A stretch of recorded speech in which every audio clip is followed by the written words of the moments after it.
Hello friends, आज हम बात करेंगे सर्वाइकल स्पॉन्डिलोसिस के पेन और हार्ट के पेन में क्या डिफरेंस होता है। सर्वाइकल स्पॉन्डिलोसिस का पेन बेसिकली काफ़ी कॉमन पेन है जो कि गले में नस में जब दबती है या स्पाइनल कॉर्ड जब सर्वाइकल एरिया में हड्डियों के बीच में जब दब जाती है तो उसकी वजह से होने वाला पेन है, काफ़ी कॉमन है। लेकिन हार्ट के पेन से ही काफ़ी हद तक सिमिलर होता है क्योंकि हार्ट का पेन भी छाती की तरफ होता है और बाएं हाथ की तरफ जा सकता है। सर्वाइकल स्पॉन्डिलोसिस का पेन भी गले में होता है और हाथ की तरफ जा सकता है।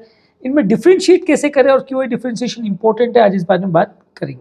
बेसिकली हार्ट का पेन जो होता है वो हार्ट की किसी नली के ब्लॉकेज या रुकावट की वजह से होता है, जिसकी वजह से हार्ट का ब्लड सप्लाई कॉम्प्रोमाइज होता है। एथेरोस्क्लेरोसिस की वजह से हृदय की नलियों में ब्लॉकेजेस उत्पन्न होता है, जिसकी वजह से हार्ट का ऑक्सीजन सप्लाई कॉम्प्रोमाइज होता है, जिसकी वजह से सेल्स में लैक्टिक एसिड बनता है और पेन होता है। ज़्यादातर ये पेन छाती के लेफ्ट साइड की तरफ होता है और लेफ्ट आर्म की तरफ जा सकता है। ये पेन ज़्यादातर चलने फिरने पर बढ़ता है, बैठने पर या रुकने पर आराम मिल जाता है। पेन काफ़ी देर तक चलता है, यूजली भारीपन लगता है, छाती पर प्रेशर जैसा लगता है और जलन जैसा अनुभव होता है, जो कि चलने फिरने से बढ़ जाता है, बैठने से आराम मिलता है।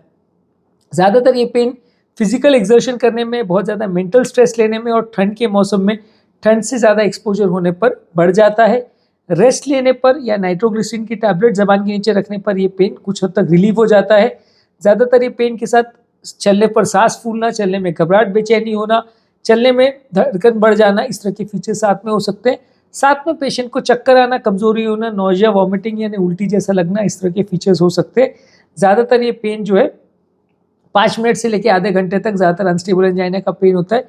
बैठने पर और नाइट्रोग्लिसरीन के टैबलेट लेने से आराम मिल जाता है।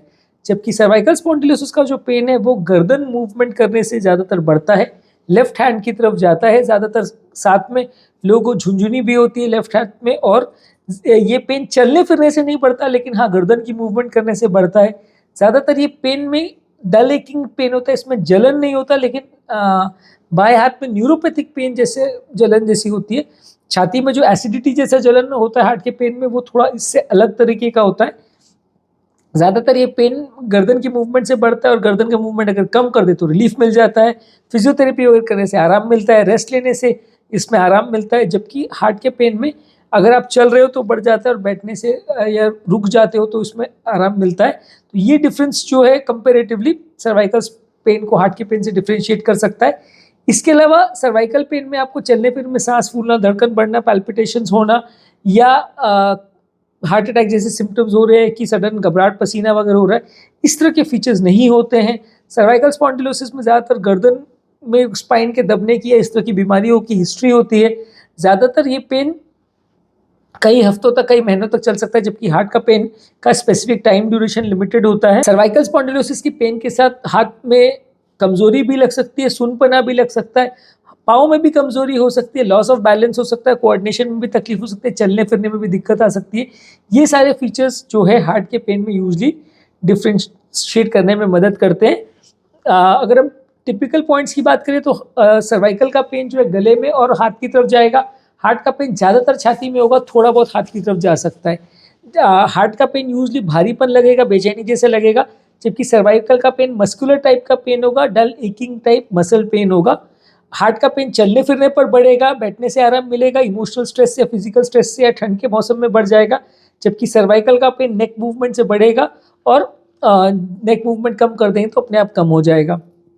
हार्ट का पेन जो है वो नाइट्रोग्लिसरीन टैबलेट लेने से रिलीव हो जाएगा, जबकि सर्वाइकल स्पॉन्डिलोसिस के पेन में ऐसा कोई डिफ्रेंशिएशन नहीं होगा। न्यूरोपैथिक पेन के मेडिसिन अगर आप लेते हैं तो उसमें ज़्यादा फायदा मिलेगा। हार्ट के पेन में आपको हार्ट के रिस्क फैक्टर्स मिलेंगे, जैसे बीपी, शुगर, कोलेस्ट्रॉल की प्रॉब्लम होगी और हार्ट डिजीज़ की उनको प्रायर हिस्ट्री होगी। जबकि सर्वाइकल स्पॉन्डिलोसिस के पेन में कोई बीपी, शुगर, कोलेस्ट्रॉल के फीचर्स होना ज़रूरी नहीं है, और इसमें ज़्यादातर कोई गले में नस दबने की या पिछले कोई ऑर्थोपेडिक प्रॉब्लम्स की या एमआरआई स्कैन में कोई डिजीज़ होने का उनको फीचर्स मिल सकता है। ज़्यादातर हार्ट का पेन जो है 5 मिनट से लेकर 30 मिनट तक चलता है और अपने आप रेस्ट लेने से या नाइट्रोग्लिसरीन टैबलेट लेने से आराम मिल जाता है। जबकि स्पॉन्डिलोसिस का पेन हफ्ते महीनों तक चल सकता है। ये बेसिकली क्लिनिकल फीचर्स है जो हार्ट के पेन और गर्दन की नस दबने की वजह से जो पेन होता है स्पॉन्डिलोसिस का, उसमें डिफ्रेंशिएट करने में मदद करेगा। हालांकि क्लिनिकल फीचर्स के बेसिस पे डिफ्रेंशिएशन करना उतना ज़्यादा एक्यूरेट नहीं होता, आपको ज़्यादातर इन्वेस्टिगेशंस पे रिलाई करना पड़ता है, जैसे कि ईसीजी में कोई चेंजेस अगर आ रहे हैं, इको में कोई चेंजेस आ रहे हैं, या स्ट्रेस टेस्ट या ट्रेडमिल टेस्ट अगर हम कर रहे हैं तो उसमें आप डिफ्रेंशिएट कर सकते हैं। गले का पेन हो रहा है कि नहीं उसके लिए आप स्पॉन्डिलोसिस के लिए गले का एक्सरे कर सकते हैं, एमआरआई स्कैन कर सकते हैं। एमआरआई में आपको ज़्यादा अच्छा पता चल पाएगा।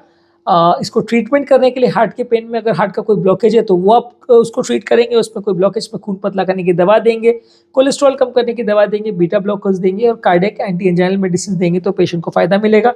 जबकि न्यूरोपैथिक पेन में आपको न्यूरल पेन रिलीविंग मेडिसिन जैसे कि डुलोक्सिटिन है, प्रीगैबलिन है, न्यूरल विटामिन है जैसे अल्फा लिपोइक एसिड है, गामा लिनोनिक एसिड है, ये सारी चीज़ें देने से पेशेंट को फायदा मिलेगा। न्यूरोपैथिक पेन में आपको फिजियोथेरेपी करने से काफ़ी फायदा मिलेगा। गले की उसमें एक्सरसाइज वगैरह बताते हैं, जैसे गले की सिकाई वगैरह करते हैं उससे फायदा मिलेगा। नेक कॉलर अगर आप पहनते हैं तो उससे भी गले को थोड़ा रेस्ट मिलता है, गर्दन की मूवमेंट कंपेरेटिवली कम होती है तो उससे आपको राहत मिलेगा। बेसिकली दोनों पेन में काफ़ी हद तक काफ़ी बातें सिमिलर है, दोनों लगभग सिमिलर टेरिटरी में होती है, लेकिन इनको डिफ्रेंशिएट करना इतना मुश्किल नहीं होता क्योंकि कार्डियक पेन के टिपिकल फीचर्स होते हैं जो कि न्यूरोपैथिक पेन में नहीं होते हैं। हाँ, लेकिन काफ़ी केसेस में इनमें सिमिलैरिटी भी हो सकती है, इसलिए सिर्फ क्लिनिकल फीचर्स पर जज करना कई बार गलत होता है।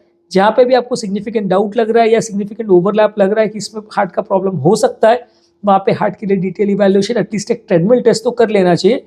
और जहाँ पे भी अगर आपको लग रहा है कि न्यूरोपैथिक पेन का प्रॉब्लम है तो वहाँ पे आपको गले का एमआरआई स्कैन करके कंफर्म कर लेना चाहिए कि नस दब रही है कि नहीं दब रही, तो उसके हिसाब से आप ट्रीटमेंट स्ट्रैटेजी प्लान कर सकते हो। इन दोनों में डिफ्रेंशिएशन करना इंपॉर्टेंट बहुत है क्योंकि दोनों का ट्रीटमेंट स्ट्रैटेजी बिल्कुल डिफरेंट है, दोनों का ट्रीटमेंट पैटर्न अलग है, दोनों की दवाओं का चॉइस अलग है।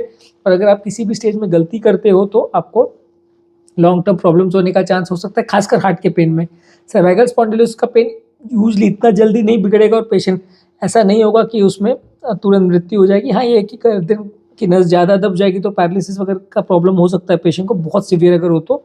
पर अदरवाइज हार्ट के पेशेंट में सडन जान जाने का रिस्क ज़्यादा रहता है, इसलिए इसको मिस आउट करना गलत है।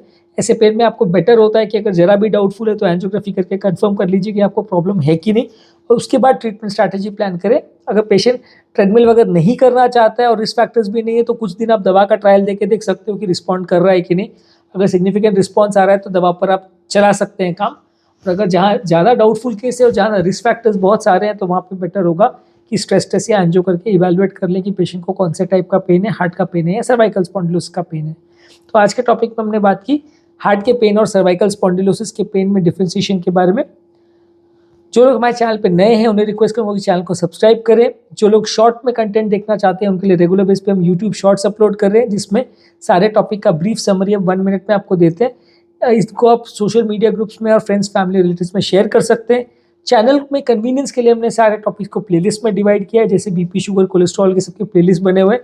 जो भी टॉपिक में आपको इंटरेस्ट है उसके प्लेलिस्ट पे जाइए, लिंक मैं डिस्क्रिप्शन बॉक्स में छोड़ दे रहा हूँ। वहाँ पर आप क्लिक करेंगे तो आपको ज़्यादा रेलेवेंट और यूजफुल कंटेंट मिलेगा, ज़्यादा ढूंढने की मेहनत नहीं करनी पड़ेगी।